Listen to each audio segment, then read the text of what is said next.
Transshipment বাতিল নিয়ে সাম্প্রতিক যে হঠকারী সিদ্ধান্ত নিয়েছে তা নিয়ে অনেক বিশ্লেষক মনে করছেন হাসিনার বুদ্ধিতে ট্রান্সশিপমেন্ট বাতিল করায় আবারও নিজেদের পায়ে কুড়াল মারল ভারত। ভারতের থেকে স্থলপথে সুতো আমদানি বন্ধ করলো বাংলাদেশ। বিজ্ঞপ্তি জারি করে এমনই তথ্য জানিয়ে দিয়েছে ইউনুস প্রশাসন। স্বাভাবিকভাবেই চাইছে ভারতীয় অর্থনীতির উপরে একটা ধাক্কা দিতে। আমরা প্রায় 2 বিলিয়ন সুতো বাংলাদেশকে বিক্রি করি। নরেন্দ্র মোদী যে কলেজের শিক্ষক সেই কলেজের প্রিন্সিপাল ডক্টর মোহাম্মদ ইউনুস। বাংলাদেশের ট্রান্সশিপমেন্ট সুবিধা বাতিল করে ডক্টর মোহাম্মদ ইউনুসের নেতৃত্বাধীন নতুন অন্তর্বর্তী সরকারকে বিপাকে ফেলতে চেয়েছিল ভারত। বাংলাদেশকে অর্থনৈতিক চাপে ফেলতে নেপাল ও ভুটানের রপ্তানি রাস্তা বন্ধ করে দেয় ভারত। তাদের ধারণা ছিল এতে বাংলাদেশের রপ্তানিতে বড়সড় ধাক্কা লাগবে। তবে ডক্টর মোহাম্মদ ইউনুস যে মোদির চেয়েও বড় খিলাড়ি তা প্রমাণ হয়ে গেল। নেপাল ও ভুটানে বাংলাদেশের রপ্তানি না কমলেও ভারতের $2 বিলিয়ন রপ্তানি নষ্ট করে দিয়েছে বাংলাদেশ। ভারতীয় সুতা আমদানি নিষিদ্ধ করে ট্রান্সশিপমেন্ট সুবিধা বাতিলের জবাব দিল বাংলাদেশ। প্রতি বছর $2 বিলিয়ন সুতা বাংলাদেশের রপ্তানি করত ভারত। এবার ভারতের সেই রাস্তা চিরতরে বন্ধ করে দিয়েছে বাংলাদেশ।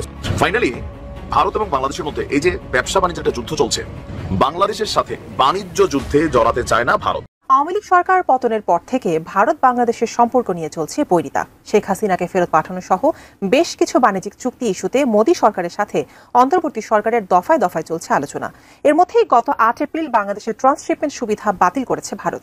এ নিয়ে কূটনৈতিক মহলে যখন সমালোচনা শুরু হয়েছে তখন খবর এলো বাংলাদেশের সঙ্গে নাকি বাণিজ্য যুদ্ধে জড়াতে চায় না ভারত। ডক্টর ইউনুসের 5 বছর ক্ষমতায় থাকার নানা হিসেব নিকেশ, কারা চায় কারা চায় না। বিএনপি সংস্কারে সিরিয়াস, এটা দেখাতে তৎপর বিএনপি। নির্বাচনের আগে 3 শর্ত দিলেন জামায়াত আমির। আসসালামু আলাইকুম দর্শক বন্ধুরা, দেশ এবং প্রবাসে যে যেখান থেকে এই ভিডিওটি দেখছেন সকলকে জানাচ্ছি স্বাগতম। আজকের এই ভিডিওটি কেমন হতে চলেছে, কতটা গুরুত্বপূর্ণ, ভিডিওর অংশ বিশেষ এবং শিরোনাম দেখে আপনারা ইতিমধ্যে বুঝেই গেছেন কতটা চাঞ্চল্যকর হবে আজকের এই ভিডিওটি। আশা রাখবো সম্পূর্ণ ভিডিওটি দেখে যাবেন, একটু স্কিপ করবেন না। সম্পূর্ণ ভিডিওটি দেখলে অনেক কিছু জানতে পারবেন এবং বুঝতে পারবেন। সেই আজকের এই ভিডিওটি বর্তমান প্রেক্ষাপটের আলোচিত এবং সমালোচিত সকল খবর নিয়ে হাজির করবো আজকের এই ভিডিওতে। আমি আর বেশি কথা বাড়াবো না, আপনাদের বিস্তারিত ভিডিওতে নিয়ে যাবো। তার আগে আপনাদের কাছে একটা রিকোয়েস্ট করবো, যারা এরকম ভিডিও দেখতে পছন্দ করেন চ্যানেলটি সাবস্ক্রাইব করে পাশে থাকা বেল আইকনটি বাজিয়ে রাখবেন। ইতিমধ্যে যারা সাবস্ক্রাইব করে দিয়েছেন তাদের জানাচ্ছি অসংখ্য ধন্যবাদ। চলুন এই ভিডিওতে লাইক করে বিস্তারিত ভিডিওগুলো মোবাইলের স্ক্রিন থেকে ধারাবাহিকভাবে দেখে আসি। স্থলপথে সুতো আমদানি বন্ধ করলো বাংলাদেশ। বিজ্ঞপ্তি জারি করে এমনই তথ্য জানিয়ে দিয়েছে ইউনুস প্রশাসন। স্বাভাবিকভাবেই চাইছে ভারতীয় অর্থনীতির উপরে একটা ধাক্কা দিতে। আমরা প্রায় 2 বিলিয়ন সুতো বাংলাদেশকে বিক্রি করি। নরেন্দ্র মোদী যে কলেজের শিক্ষক সেই কলেজের প্রিন্সিপাল ডক্টর মোহাম্মদ ইউনুস। বাংলাদেশের ট্রান্সশিপমেন্ট সুবিধা বাতিল করে ডক্টর মোহাম্মদ ইউনুসের নেতৃত্বাধীন নতুন অন্তর্বর্তী সরকারকে বিপাকে ফেলতে চেয়েছিল ভারত। বাংলাদেশকে অর্থনৈতিক চাপে ফেলতে নেপাল ও ভুটানের রপ্তানি রাস্তা বন্ধ করে দেয় ভারত। তাদের ধারণা ছিল এতে বাংলাদেশের রপ্তানিতে বড়সড় ধাক্কা লাগবে। তবে ডক্টর মোহাম্মদ ইউনুস যে মোদির চেয়েও বড় খিলাড়ি তা প্রমাণ হয়ে গেল। নেপাল ও ভুটানে বাংলাদেশের রপ্তানি না কমলেও ভারতের $2 বিলিয়ন রপ্তানি নষ্ট করে দিয়েছে বাংলাদেশ। ভারতীয় সুতা আমদানি নিষিদ্ধ করে ট্রান্সশিপমেন্ট সুবিধা বাতিলের জবাব দিল বাংলাদেশ। প্রতি বছর $2 বিলিয়ন সুতা বাংলাদেশের রপ্তানি করত ভারত। এবার ভারতের সেই রাস্তা চিরতরে বন্ধ করে দিয়েছে বাংলাদেশ।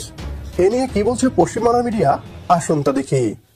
ভারতের থেকে স্থলপথে সুতো আমদানি বন্ধ করলো বাংলাদেশ। বিজ্ঞপ্তি জারি করে এমনই তথ্য জানিয়ে দিয়েছে ইউনুস প্রশাসন। ভারতের থেকে স্থলপথে সুতো আমদানি বন্ধ করলো বাংলাদেশ।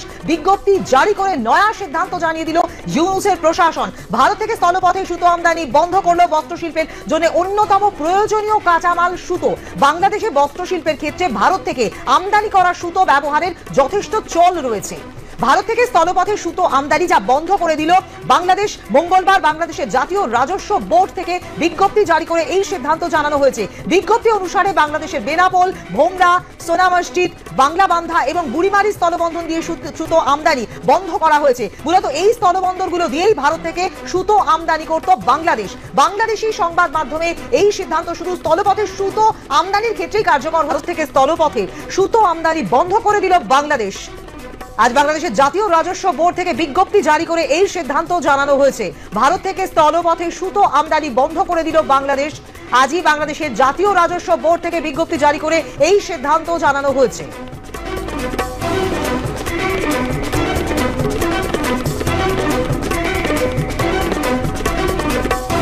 আপনাদেরকে আরো একবার জানিয়ে রাখি, ভারত থেকে স্থলপথে সুতো আমদানি বন্ধ করে দিল বাংলাদেশ। আমরা এই বিষয় নিয়ে কথা বলবো আন্তর্জাতিক সম্পর্ক বিশেষজ্ঞ রাজাগোপাল ধর চক্রবর্তীর সঙ্গে। রাজাগোপাল বাবু, আপনাকে স্বাগত জানাই এবং শুভ নববর্ষ। যে খবর আমরা ইতিমধ্যেই চোখ রেখেছি, ভারত থেকে স্থলপথে সুতো আমদানি বন্ধ করে দিল বাংলাদেশ এবং আজই কিন্তু এমনটা বিজ্ঞপ্তি জারি করা হয়েছে। এটা ঠিক কি কারণে, কি মনে হচ্ছে? এই বিষয়টি সম্পর্কে একটু ব্যাখ্যা চাইবো আপনার কাছ থেকে। হ্যাঁ, দেখুন, ওরা স্বাভাবিকভাবেই চাইছে ভারতীয় অর্থনীতির উপরে একটা ধাক্কা দিতে। আমরা প্রায় 2 বিলিয়ন সুতো বাংলাদেশকে বিক্রি করি। বেশ লার্জেস্ট, বাংলাদেশ আমাদের থেকে সবচেয়ে বেশি সুতো কেনে এবং ওদের রেডিমেড গার্মেন্টস তো একটা সময় বা এখনো মোটামুটি হবে ওরা জগতের একটা সবচেয়ে বেশি রেডিমেড গার্মেন্টস এর ওরা পজিশনে ছিল এবং প্রায় 70% ওদের দেশের এক্সপোর্ট আসে রেডিমেড গার্মেন্ট থেকে।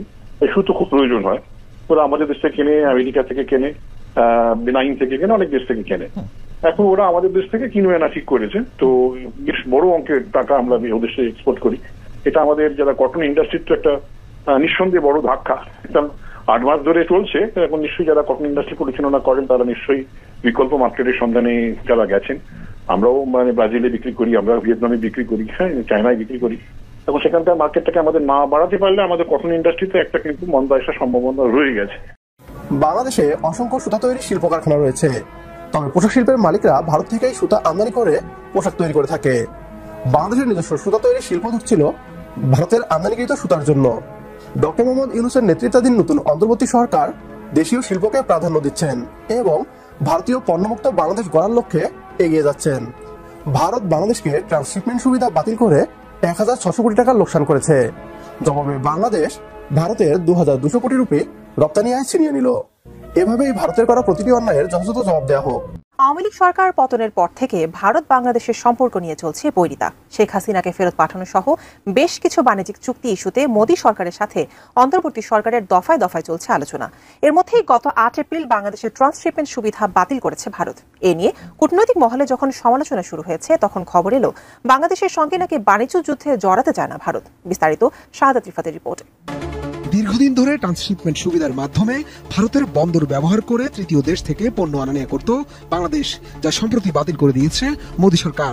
এরপর থেকে দুই দেশেই চলছে বেশ আলোচনা সমালোচনা। দ্বিপাক্ষিক বাণিজ্য ইস্যুতে ভারতের সঙ্গে বাংলাদেশের উত্তপ্ত এই পরিস্থিতির মাঝে ভারতের একাধিক সরকারি সূত্র দাবি করছে বাংলাদেশের সঙ্গে বাণিজ্য যুদ্ধে জড়ানোর ইচ্ছা নেই ভারতের। 17 এপ্রিল ভারতের ইংরেজি দৈনিক টাইমস অফ ইন্ডিয়ার এক প্রতিবেদনে এই তথ্য জানানো হয়েছে। শুধু তাই নয়, প্রতিবেদনে দাবি করা হয়েছে ঢাকা বাণিজ্য বিষয়ক যে সিদ্ধান্ত নিয়েছে সেটির বদলে কোনো পাল্টা ব্যবস্থা দিল্লি হয়তো নেবে না। তারা চায় দুই দেশের বাণিজ্য সম্পর্ক যেন ঠিক থাকে। ভারতের সরকারি সূত্রের বরাত দিয়ে প্রতিবেদনে আরো বলা হয়েছে, নিজেদের বিমানবন্দর ও স্থলবন্দরের জট কমাতে বাংলাদেশকে দেওয়া ট্রান্সশিপমেন্টের সুবিধা বাতিল করেছে ভারত। নেপাল ও ভুটানে বাংলাদেশের পণ্য রপ্তানির ক্ষেত্রে ট্রান্সশিপমেন্টের সুবিধা বাতিলের কোনো প্রভাব পড়বে না বলে ভারত সরকার আশ্বস্ত করেছে। যদিও দেশটির একাধিক সংবাদ মাধ্যমে এর আগে বেশ ফলাও করে বলা হয়েছিল বাংলাদেশের প্রধান উপদেষ্টা ভারতের 7 সিস্টার্স নিয়ে মন্তব্য করার পর ট্রান্সশিপমেন্টের সুবিধা বাতিল করেছে তাদের সরকার। টাইমস অফ ইন্ডিয়া দাবি করেছে, ভারত সরকার ট্রান্সশিপমেন্টের সুবিধা বাতিলের আগেই গত মার্চ মাসে বাংলাদেশে 3টি বন্দর বন্ধ ও স্থলবন্দর দিয়ে সুতা আমদানি বন্ধের সিদ্ধান্ত নিয়েছিল। যদিও সুতা আমদানি সংক্রান্ত নির্দেশনা কেবলই গত সপ্তাহে জারি করে অন্তর্বর্তী সরকার। এর আগে গত জানুয়ারিতে বেনাপোল কাস্টমস হাউসে বাংলাদেশ সতর্কতা বাড়ানোর যে ঘোষণা দিয়েছিল সেটিও দুই দেশের বাণিজ্যে বাধাগ্রস্ত করতে করা হয়েছিল বলে ভারতীয় কর্তৃপক্ষ মনে করে বলে প্রতিবেদনে দাবি করা হয়েছে। অন্যদিকে ভারতের সঙ্গে বাণিজ্য বাধাগ্রস্ত করতে বাংলাদেশ পাকিস্তানের সঙ্গে সরাসরি বাণিজ্য শুরু করেছে। গত ফেব্রুয়ারিতে পাকিস্তান ট্রেডিং কর্পোরেশনের মাধ্যমে 50,000 টন চাল আমদানি করা হয়েছে, সেই তথ্য উল্লেখ করা হয়েছে প্রতিবেদনে। নোবেল বিজয়ী অধ্যাপক ডক্টর মোহাম্মদ ইউনূসের নেতৃত্বাধীন অন্তর্বর্তী সরকারের মেয়াদ নিয়ে সামাজিক মাধ্যমে এবং রাজনৈতিক অঙ্গনের নানা আলোচনা চলছে। এমন এক প্রেক্ষাপটে বুধবার প্রধান উপদেষ্টার সঙ্গে দেখা করে নির্বাচনের সুনির্দিষ্ট রোডম্যাপ না পেয়ে অসন্তুষ্টি প্রকাশ করেছে বিএনপি। দেশের রাজনীতিতে নির্বাচন নিয়ে সরকারের প্রতি সন্দেহ যেমন বাড়ছে, একই সঙ্গে অন্তর্বর্তী সরকারের লম্বা সময় এমনকি 5 বছর ক্ষমতায় থাকার প্রসঙ্গ উঠছে। এ নিয়ে একটি প্রতিবেদন করেছে বিবিসি বাংলা। ওই প্রতিবেদনে রাজনৈতিক বিশ্লেষকদের অনেকে বলছেন, এর ফলে সরকারের সঙ্গে অংশীজনদের এবং সর্বোপরি রাজনীতিতে সন্দেহ, অবিশ্বাস ও বিভাজন বা দূরত্ব বৃদ্ধির আশঙ্কা থাকে, যার ফলে প্রশ্ন উঠছে অন্তর্বর্তী সরকারের দীর্ঘ সময় ক্ষমতায় থাকার বিষয় কেন আলোচনায় আসছে এবং ক্ষমতা দীর্ঘায়িত করা কি সম্ভব। দেশের অন্যতম প্রধান দল বিএনপি নেতারা বলছেন, এই সরকারের বয়স ৮ মাস পার হলেও নির্বাচনের সুনির্দিষ্ট রোড ম্যাপ দেওয়া হচ্ছে না। সে কারণে তৈরি হচ্ছে সন্দেহ এবং উঠছে নানা প্রশ্ন। রাজনৈতিক বিশ্লেষকরা অবশ্য পরিস্থিতির জন্য রাজনৈতিক দলগুলোরও দায় দেখছেন। গণ অভ্যুত্থানে গত বছরের 5 আগস্ট ফ্যাসিস্ট শেখ হাসিনার পতনের পর অন্তর্বর্তী সরকার গঠিত হয় অধ্যাপক মোহাম্মদ ইউনূসের নেতৃত্বে। এই সরকার কতদিন ক্ষমতায় থাকবে সেটা কখনো স্পষ্ট করা হয়নি। বিভিন্ন ক্ষেত্রে সংস্কার, ছাত্র জনতার আন্দোলনে হত্যাকাণ্ডের বিচার ও জাতীয় নির্বাচন অনুষ্ঠান, এসব কর্মকাণ্ডের উপরই অন্তর্বর্তী সরকারের মেয়াদ নির্ভর করবে বলে একটা ধারণা রয়েছে সব অংশীজন ও সাধারণ মানুষের মধ্যে। এখন নির্বাচন ডিসেম্বরে নাকি আগামী বছরের জুনের মধ্যে হবে, এ নিয়ে বিতর্ক চলছে।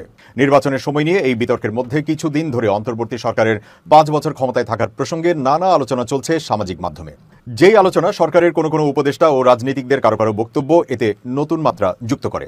স্বরাষ্ট্র উপদেষ্টা জাহাঙ্গীর আলম চৌধুরী গত 10 এপ্রিল সুনামগঞ্জ সফরে গিয়ে সেখানে সাংবাদিকদের বলেছিলেন, ওই রাস্তা থেকে আমারে বলতেছিল আপনারা আরও 5 বছর থাকেন। তার এই বক্তব্য ঘিরে আলোচনা সমালোচনা শুরু হয় রাজনৈতিক অঙ্গনে। অন্তর্বর্তী সরকার 5 বছর ক্ষমতায় থাকতে চায় কিনা এই প্রশ্ন তুলে বিএনপি সহ বিভিন্ন দলের নেতারা প্রকাশ্যে বক্তব্য দেন। বিএনপির স্থায়ী কমিটির সদস্য আমির খসরু মাহমুদ চৌধুরী সম্প্রতি দলের বিভিন্ন অনুষ্ঠানে নির্বাচন প্রলম্বিত করার চেষ্টার অভিযোগ করেন। অন্তর্বর্তী সরকারকে ইঙ্গিত করে তিনি এও বলেন, দীর্ঘ সময় ক্ষমতায় থাকতে চাইলে নির্বাচিত হয়ে আসেন। অনির্বাচিত কাউকে দেশের মানুষ দীর্ঘ সময় মেনে নেবে না। মৎস্য ও প্রাণী সম্পদ মন্ত্রণালয়ের উপদেষ্টা ফরিদা আখতার গত 12 এপ্রিল ঢাকায় এক অনুষ্ঠানে বলেন, আমরা অনির্বাচিত। এ কথা কে বলল? আমাদের তো ছাত্ররা, জনতা যারা নাকি এই পরিবর্তনটা এনে দিয়েছে তারাই সরকার গঠন করেছে, তাদের দ্বারা নির্বাচিত আমরা। তবে বিশ্লেষক ও রাজনীতিকদের অনেকে মনে করেন সরকারের দীর্ঘ সময় ক্ষমতায় থাকার প্রসঙ্গ আলোচনায় আসার পেছনে নির্বাচনের রোড ম্যাপ না দেওয়াই বিষয়টিও অন্যতম একটি কারণ। অন্তর্বর্তী সরকার দীর্ঘ সময় ক্ষমতায় থাকার প্রসঙ্গ আলোচনায় আসা বা পরিস্থিতির জন্য বিএনপির দায় রয়েছে বলেও বিশ্লেষকরা বলছেন। লেখক বিশ্লেষক মহিউদ্দিন আহমেদ বিবিসি বাংলাকে বলেন, রাজনৈতিক পট পরিবর্তনের প্রেক্ষাপটে ভোট হলে বিএনপি ক্ষমতায় আসবে, এই ধারণা থেকে দলটির নেতাকর্মীরা সারা দেশে একেবারে গ্রাম পর্যায় পর্যন্ত চাঁদাবাজি, দখলসহ নানা অপকর্মে জড়িয়ে পড়েছে। তিনি মনে করছেন নেতাকর্মীদের এই ধরনের কর্মকাণ্ডের কারণে সাধারণ মানুষের মধ্যে বিএনপির ভাবমূর্তি প্রশ্নের মুখে পড়েছে। মানুষ পতিত আওয়ামী লীগের সঙ্গে তাদের পার্থক্য দেখতে পাচ্ছে না। এখানেই বিএনপির দায় দেখছেন বিশ্লেষকরা। তারা বলছেন, এই ধরনের পরিস্থিতিতে অন্তর্বর্তী সরকারই ক্ষমতায় থাকুক এমন একটা ধারণা সাধারণ মানুষের অনেকের মধ্যেও তৈরি হয়েছে। অন্তর্বর্তী সরকার লম্বা সময় ক্ষমতায় থাকলে প্রথমত আইনগত প্রশ্ন উঠতে পারে। আন্তর্জাতিক পর্যায় থেকে সরকারের প্রতি তখন কতটা সমর্থন থাকবে সেটিও একটি বিষয় বলে বিশ্লেষকরা মনে করেন। যেহেতু বর্তমান সংবিধানে অন্তর্বর্তী সরকার গঠনের কোনো ব্যবস্থা নেই, সে কারণে গত বছরের আগস্টে রাজনৈতিক পট পরিবর্তনের প্রেক্ষাপটে অন্তর্বর্তী সরকার গঠনের সমর্থনে সুপ্রিম কোর্টের আপিল বিভাগের মতামত নেওয়া হয়েছিল। তবে সুপ্রিম কোর্টের আইনজীবী শাহদিন মালিক বলেন, এই অন্তর্বর্তী সরকারকেই নির্বাচিত সংসদে বৈধতা দিতে হবে। সেখানে অনির্বাচিত সরকার 5 বছর বা দীর্ঘ সময় ক্ষমতায় থাকলে আইনগত প্রশ্ন উঠতে পারে। বৈধতার প্রশ্নের পাশাপাশি আন্তর্জাতিক পর্যায় থেকেও সমস্যা তৈরি হতে পারে। একটি অনির্বাচিত সরকার নির্বাচন না দিয়ে দীর্ঘ সময় থাকলে এই সরকার আন্তর্জাতিক সম্প্রদায়, বিশেষ করে পশ্চিমা দেশগুলোর কাছে গ্রহণযোগ্যতা হারাবে বলে বিশ্লেষকরা মনে করেন। ডক্টর ইউনূসের জনপ্রিয়তাকে এত ভয় পাচ্ছে কেন ভারত, বিএনপি ও অন্যান্য দলগুলো? এমন মন্তব্য করেছেন এনসিপির যুগ্ম সদস্য সচিব জয়নাল আবেদিন শিশির। বৃহস্পতিবার নিজের ফেসবুকে দেওয়া এক পোস্টে এই মন্তব্য করেন শিশির তার পোস্টে বলেন, বিএনপি ও সমমনা অন্যান্য দলের ভাইরা মনে রাখবেন, আপনাদের ডাকে ফ্যাসিস্ট শেখ হাসিনার পতন হয়নি। আপনাদের ডাকা সরকার পতনের অসহযোগ আন্দোলনে এদেশের মানুষ রাস্তায় নামেনি, এমনকি দলের নেতাকর্মীরাও মাঠে সাড়া দেয়নি। 2023 সালের 20 ডিসেম্বর বিএনপি ঘোষণা দিয়েছিল শেখ হাসিনা নেতৃত্বাধীন সরকার পদত্যাগ না করলে অসহযোগ আন্দোলন চলবে। উল্লেখ করে এনসিপির এই নেতা আরও বলেন, সরকারকে খাজনা, ট্যাক্স, পানি, বিদ্যুৎ বিল ইত্যাদি না দেওয়ারও ঘোষণা দেয় বিএনপি। মজার ব্যাপার হলো সেই কর্মসূচি এখনও চলমান। বিএনপির চলমান অসহযোগ আন্দোলনের মতে 2023 সালের থেকে আজ পর্যন্ত এদেশের মানুষ সরকারকে খাজনা, ট্যাক্স, পানি, বিদ্যুৎ সহ সেবা খাতের বিল দেবে না বা না দিলেও চলবে, অথবা যারা এই গত 1.5 বছর বিল দিয়েছেন তাদের টাকা সরকার ফেরত দেওয়া উচিত, কারণ বিএনপির অসহযোগ আন্দোলন এখনো চলমান। শিশির তার পোস্টের শেষে উল্লেখ করেন, বিএনপির উদ্দেশ্যে বলছি, লজ্জার কিছু নেই। 1.5 বছর হয়ে গেছে তো কি হয়েছে, এবার অন্তত সেই অসহযোগ আন্দোলন কর্মসূচিটা আনুষ্ঠানিকভাবে প্রত্যাহার করে নিন, অথবা গত 1.5 বছর সরকারকে দেয়া জনগণের খাজনা, ট্যাক্স, পানি, বিদ্যুৎ বিলের টাকা মওকুফ বা ফেরত দেওয়ার ব্যবস্থা করে দেন। এই দুইটির যে কোনো একটি অন্তত করেন। আওয়ামী লীগ আজ মিছিল করেছে এয়ারপোর্ট এলাকায়। আমি ফেসবুকে কারো লেখায় দেখলাম যে এই মিছিলটার পরিকল্পনা নাকি মোটামুটি জানান দিয়েই হচ্ছিল এবং এটা জোগাড় যন্ত্র চলছিল বেশ প্রকাশ্যেই। তারপরও মিছিলটা ঠেকানো গেল না। 5-7 মিনিট ধরে একটা মিছিল হলো এবং পরে তারা সরে গেলেন। তার আগে মানে রিসেন্ট টাইমস, আমি গত 1 সপ্তাহ বা 10 দিনের মধ্যে অন্তত আরও দুবার আওয়ামী লীগকে মিছিল করতে দেখা গেছে প্রকাশ্যে দিনে দুপুরে ঢাকার রাস্তায় মুখ না ঢেকে। কখনো কখনো দেখা গেছে মাস্টার্স পরে করছেন, সেই জায়গা থেকে আওয়ামী লীগ সরে আসছে, তারা মিছিল করছেন। গুরুত্বপূর্ণ প্রশ্ন হচ্ছে আওয়ামী লীগের এই কর্মসূচি নিয়ে আসলে কি করা দরকার। অনেকবার কথা বলেছে, আমি এই কথাটা সরকারের কাছে বারবার বলতে চাই, সেটা হচ্ছে আওয়ামী লীগের কর্মসূচি সরকারের একটা বড় ঝামেলা তৈরি করতে যাচ্ছে বা একটা বড় বিপদ তৈরি করতে যাচ্ছে। একটু অফ টপিক নিয়ে কথা বলি। আমি কাউকে দেখছি যে বলছেন যে ঢাকার এখন যে ডিবি প্রধান ছিলেন কিছুদিন আগে, তাকে সরানো হয়েছে মেঘনা আলম কেসে, যিনি আওয়ামী লীগের বিরুদ্ধে যথেষ্ট ক্র্যাকডাউন চালিয়েছেন বা সতর্ক ছিলেন, এরকম বলা হচ্ছে। এখন এই পরিবর্তনের পর এটা বাড়ছে। ডিবি প্রধানকে আসলে মেঘনা আলমের কারণে সরানো এটাও হাস্যকর একটা পদক্ষেপ, এটা একটা অন্যায় পদক্ষেপ। কারণ মেঘনা আলমকে বিশেষ ক্ষমতা আইনে গ্রেফতার করা হবে কি না এটা জাস্ট একজন ডিবি প্রধানের তো সিদ্ধান্ত না, এটা একেবারে সর্বোচ্চ পর্যায়ের সিদ্ধান্ত। কারণ এখানে যা যা ঘটেছিল, যার সাথে ঘটনা ঘটেছিল। কিন্তু আমার আবার ভিন্ন একটা প্রশ্ন আছে, আওয়ামী লীগের কর্মসূচি কি পুলিশ দিয়ে ঠেকানো যাবে, ঠেকানো উচিত? তাহলে কে করবে সেটা? এর আগে একটা মিছিলে মাসখানেক আগে হবে, আমরা দেখেছি ছাত্র দল এবং বিএনপির লোকজন মিছিলকে বাধা দিয়েছেন, ছত্রভঙ্গ করেছেন। ছাত্রদল বা আর কেউ কি এই কাজটা করবেন? এই কাজটা কি তাদের করার কথা? তাহলে কি সরকার করবে, পুলিশ করবে? কিছুদিন আগে ফেব্রুয়ারি মাসে সম্ভবত আওয়ামী লীগের লোকজন লিফলেট বিতরণ করছিলেন গোপালগঞ্জে এবং সেখানে তাদেরকে গ্রেফতার করা হয়েছিল। সেটার বিরুদ্ধে আমি কথা বলেছিলাম এবং তখন প্রেস সচিব বলেছিলেন যে আওয়ামী লীগের লোকজন যদি লিফলেট বিতরণ করে তাহলে তাদেরকে গ্রেফতার করা হবে। মানে তখনই সেই প্রশ্ন করেছিলাম, আমি এখনও এই প্রশ্ন করতে চাই, আওয়ামী লীগের লোকজন যদি লিফলেট বিতরণ করে কেন তাদেরকে গ্রেফতার করা হবে? আওয়ামী লীগের লোকজন যদি মিছিল করে কেন তাদেরকে বাধা দেওয়া হবে? আওয়ামী লীগ তো নিষিদ্ধ হয়নি, নিষিদ্ধ হয়েছে ছাত্রলীগ। টেকনিক্যালি বলছে, ছাত্রলীগ যদি একটা মিছিল বের করতে যায়, কোনো কর্মকাণ্ড চালাতে যায়, লিফলেট বিতরণ করতে যায়, তাদেরকে গ্রেফতার করার 100% এখতিয়ার, আইনি এখতিয়ার সরকারের আছে, পুলিশ সেটা করবে। ইভেন সেটা কেউ ছাত্র দল, এনসিপি, জামায়াত কেউ বাধা দিতে যাবে না। আমি এটা নিয়ে দীর্ঘদিন থেকে আওয়ামী লীগের বিরুদ্ধে ফাইট করেছি যে বিএনপি মাঠে আছে, আমরা শান্তি রক্ষা করব, আমরা শৃঙ্খলা রক্ষা করব, তাই মাঠে আছি। ওই দায়িত্ব তাদের না, ওরা পুলিশ না। সো ছাত্রলীগও যদি মাঠে নামে, আই রিপিট, সেটাকে বাধা দেওয়ার রাইট ছাত্রদল, এনসিপি, জামায়াত বা সাধারণ জনগণ কারো নাই। এখানে পুলিশ ব্যবস্থা নেবে, পুলিশ ব্যবস্থা নিয়ে তাদেরকে থামাবে। এখন আওয়ামী লীগের লোকজন যখন এই ধরনের নানান কর্মসূচি করছে, এরপরে আমরা নিউজ দেখি যারা মিছিল করেছেন এদের অনেকে গ্রেফতার করা হচ্ছে। কিসের ভিত্তিতে গ্রেফতার করা হচ্ছে? মিছিলে অংশগ্রহণকারী কেউ যদি কোনো মামলার আসামি হয়ে থাকেন তাকে গ্রেফতার এমনিই করার কথা, মিছিলের পরে না। কখনো কখনো দেখেছি যে মামলার আসামি ছিলেন, গ্রেফতার করা হয়েছে। তাহলে আমরা পাল্টা প্রশ্ন করি, ফৌজদারি মামলার আসামি যেটা গ্রেফতার যোগ্য তাকে গ্রেফতার না করে এতদিন বসেছিল কেন পুলিশ? তারপর এখন মিছিল করার পর সেইটা নিয়ে প্রচুর শোরগোল হওয়ার পর গ্রেফতার হচ্ছে। এটা হতে পারে না। তো আওয়ামী লীগ তো নিষিদ্ধ দল নয়, সুতরাং আওয়ামী লীগ এই জিনিসটাই তারা বাইরে প্রচার করতে চায়। তারা আরও অনেক নামবে এবং তারা চাইবে কিছু লোকজন দমন পীড়নের শিকার হোক, সেটা কোনো পলিটিক্যাল পার্টির অ্যাক্টিভিস্ট, সাধারণ জনগণও তাদেরকে ধরে নানান রকম ঝামেলা করতে পারে, পেটাতে পারে। কারণ আওয়ামী লীগের উপরে সাধারণ মানুষের তীব্র ক্ষোভ আছে। অথবা সরকার যদি কিছু করে, এগুলোই তারা গ্লোবালি সেল করার চেষ্টা করবে যে দেখো আমি আমার লিস্ট নাগরিক অধিকারটা, লিস্ট পলিটিক্যাল যে রাইট আমার আছে, সিভিল রাইট আমার আছে, আমি সেটা পালন করতে পারছি না। এই সরকার কতটা অপ্রেসিভ। আমরা আওয়ামী লীগের বিরুদ্ধে তো এই একই ধরনের অভিযোগ করতাম যখন জামায়াতকে বা শিবিরকে, বিশেষ করে বিএনপিকে অনেক সময় করতে দেয়নি। বিএনপিকে কত দিলে একটা সময়ে জামাত শিবির পরে খুব শক্তি নিয়েই মাঠে নেমেছে, কিন্তু একটা সময় তাদেরকে তো মাঠে নামতে দেওয়া হতো না। কিসের ভিত্তিতে? তখনও আমরা প্রতিবাদ করেছি জামায়াতের বা শিবিরের পলিটিক্যাল রাইটসের প্রশ্নে। তো তাহলে এখন কেন এটা হচ্ছে? এই প্রশ্নগুলো আসবে এবং সরকার বিপদে পড়বে ফর শিওর। আবার একই সময়ে আওয়ামী লীগের লোকজন মিছিল করবে, এই 1 বছরও কাটেনি এর মধ্যে, এটা এই দেশের জনগণের মেনে নেওয়া খুব কঠিনও ফর শিওর। ফলে আওয়ামী লীগকে নিষিদ্ধ করা হবে কি হবে না, এই ডিবেটটার আসলে সুরাহা হওয়া দরকার। নিষিদ্ধ হলে নিষিদ্ধ হয়ে যাক, আর যদি নিষিদ্ধ না হয় তাহলে আওয়ামী লীগের কর্মসূচি মেনে নেওয়ার জন্য আমাদেরকে আসলে প্রস্তুত হতে হবে। কিছু করার নেই। পরিস্থিতিগুলো এরকম। একটা রাষ্ট্র আইনের মাধ্যমে চলে, রীতিনীতির মাধ্যমে চলে। একটা রাষ্ট্র আমার মনের মধ্যে কি আছে, আমার ব্যক্তিগত চাওয়া কি, আমার কতটা ক্ষুব্ধতা আছে, আমার কতটা প্রতিশোধ পরায়ণতা আছে, সেগুলোর উপরে ভিত্তি করে রাষ্ট্র চলে না। আমি বহুবার বলেছি, আজও আবার বলতে চাই, কারণ এই ইস্যুটা রিপিটেডলি আসছে। আওয়ামী লীগকে বিচার করার একটা সুযোগ আমাদের ছিল, আমাদের যে ইন্টারন্যাশনাল ক্রাইম ট্রাইব্যুনাল অ্যাক্ট আছে যেটায় সংগঠনকেও মানবতা বিরোধী অপরাধের জন্য ব্লেম করা যায়।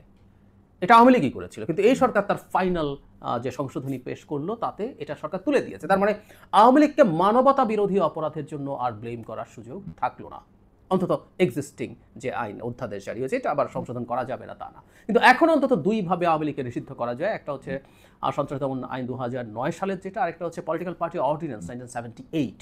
ওই অর্ডিন্যান্সে আর্টিকেল 3-4, আমি এটা নিয়ে ধরে একদিন কথা বলেছি। আর্টিকেল 3-4-এ কতগুলো অপরাধের কথা বলা আছে যে পলিটিক্যাল পার্টি কি করতে পারবে না, সেটা কি যা করতে পারবে না হচ্ছে প্রত্যেকটা কাজ আওয়ামী লীগ করেছে। ফলে এই ক্ষেত্রে ওই আইন, ওই অর্ডিন্যান্স বলছে আর্টিকেল 6-এ যে এটার জন্য সে চাইলে হাইকোর্টে যেতে পারে এবং হাইকোর্টে গিয়ে সেই ব্যাপারে, সেই পার্টির অবস্থানের ব্যাপারে জানতে চাইতে পারে। সো এখনও বিচারিক পথ আছে। একটা হলো এক্সিকিউটিভ নিষিদ্ধ করা, যেটা আমরা কেউ সমর্থন করি না। আওয়ামী লীগ, জামাত এবং শিবিরকে শেষ মুহূর্তে করেছিল যে সন্ত্রাস দমন আইনে, কিন্তু বিচারিক প্রক্রিয়ায় এখনও ওই অর্ডিন্যান্সের পথ আছে। যদিও এই বিচারিক প্রক্রিয়ার এই আর্টিকেল 3 আর 4-এর যে প্রবলেমটা সেটা হচ্ছে এখানে কিন্তু মানবতা বিরোধী অপরাধ নেই। আমরা যদি আইসিটিতে রাখতাম আওয়ামী লীগকে এই স্টিগমা দেওয়া যেত, এবং আমি বিশ্বাস করি আওয়ামী লীগের সাংগঠনিকভাবে এই কাজগুলো করেছে, যেটা জাতিসংঘের রিপোর্টেও আছে। যদিও জাতিসংঘের সেই রিপোর্টে আওয়ামী লীগ নিষিদ্ধ করার বিরুদ্ধে কথা বলেছে। যাই হোক, সরকার যেটা করতে পারতো বা করা উচিত আমি মনে করি, অনেক দিন থেকে বলছি, হাইকোর্টে এই অর্ডিন্যান্সের অধীনে সরকার একটা রেফারেন্স চাওয়া এবং সেই রেফারেন্সের সুরাহা হওয়া পর্যন্ত আওয়ামী লীগের এই কর্মকাণ্ড, কর্মসূচি যাতে চালাতে না পারে তার ব্যাপারে একটা নিষেধাজ্ঞা চাইতে পারে। এইটা যদি উচ্চ আদালতে হয়, আমরা জানি না উচ্চ আদালত কি সিদ্ধান্ত দেবেন, কিন্তু উচ্চ আদালতে যদি এই ধরনের সিদ্ধান্ত আসে, তখন আওয়ামী লীগের এই ধরনের কর্মসূচির বিরুদ্ধে সরকার প্রশাসনিক ব্যবস্থা নিতে পারবে। আবারও বলছি, সরকার নিতে পারবে। যদি হাইকোর্ট বলে Awami League for the time being অন্তত এই বিচারিক অবস্থায় থাকার মধ্যে আওয়ামী লীগ নির্বাচন, যে কোনো রকম ক্যাম্পেইন চালাতে পারবে না, তখনও বিএনপি, জামায়াত, এনসিপি, সাধারণ জনগণ কেউ আওয়ামী লীগকে বাধা দিতে পারবে না। আমি প্রায় যখন এই ধরনের কথা বলি, আমি অনিবার্যভাবে মন্তব্য পাই এবং আপনারা শুনতে শুনতে আপনাদের অনেকের মনে হয়েছে যে অনেক বেশি সুশীলগিরি দেখাচ্ছি। আমরা আসলে সুশীলগিরি চিনি না। শেখ হাসিনার পতনের পর তো আমরা অনেক বিপ্লবী হয়েছি, কিন্তু শেখ হাসিনার সময়, দীর্ঘ সময়ে যারা মাঠে ছিলেন, আমি ছিলাম, এর অনেক বছরের পর বছর, দশকের বেশি, আমি দীর্ঘ সময় যাদের অ্যাক্টিভিজম ছিল, আমরা আসলে এই ধরনের একটা রাষ্ট্রের কথাই বলছিলাম। শেখ হাসিনার বিরুদ্ধে যে অভিযোগগুলো আমাদের ছিল, যে তিনি তার যা ইচ্ছে তাই করেন, উনি আওয়ামী লীগকে নামিয়ে দিচ্ছেন, বিএনপি জনসমাবেশ করবে, বলছে শৃঙ্খলায় সমস্যা হবে, ছাত্রলীগ লাঠি হাতে মোড়ে মোড়ে বসে গেল। আমরা এটার প্রতিবাদ করেছি, অসংখ্য টিভি টক শোতেও কথা বলেছি, আওয়ামী লীগকে পাশে রেখে জিজ্ঞেস করেছি, আপনি কি পুলিশ? আপনাকে কে দায়িত্ব দিয়েছে? কোন সাংবিধানিক বা আইনি অধিকারে আপনি মাঠে থাকেন? একটা মানুষ আরেকটা মানুষকে আঘাত করতে পারে শুধুমাত্র একটা ক্ষেত্রে, সেটা হচ্ছে সেলফ ডিফেন্স। কেউ আপনাকে পেটাতে এসছে, মেরে ফেলতে এসছে, আপনি পাল্টা মারতে পারেন। এমনকি আপনাকে পিটিয়ে চলে যাওয়ার পর, এরপর কিন্তু আপনি তাকে পাল্টা পেটাতে পারেন না, পুলিশে যেতে হয়।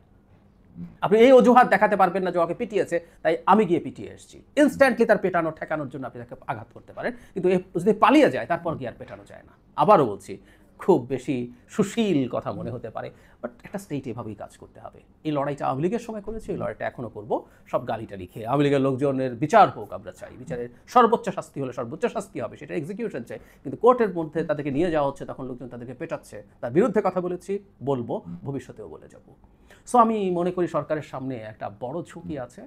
সরকারের উচিত হবে খুব দ্রুত এটা রেসপন্ড করা। এবং প্রিয় দেশবাসী, শুরু থেকে শেষ পর্যন্ত যারা এই ভিডিওটি দেখেছেন সকলকে জানাই অসংখ্য ধন্যবাদ। যারা এরকম নিউজ ভিডিও পেতে পছন্দ করেন তারা অবশ্যই এই চ্যানেলটি সাবস্ক্রাইব করে পাশে থাকা বেল আইকনটি বাজিয়ে দিবেন। যারা এখন এই ভিডিওটি শেয়ার করেননি, এই ভিডিওটি দ্রুত শেয়ার করে সকলকে দেখার সুযোগ করে দিন। আজকের মতন এই পর্যন্ত, দেখা হচ্ছে পরবর্তী কোনো ভিডিও নিয়ে ইনশাল্লাহ।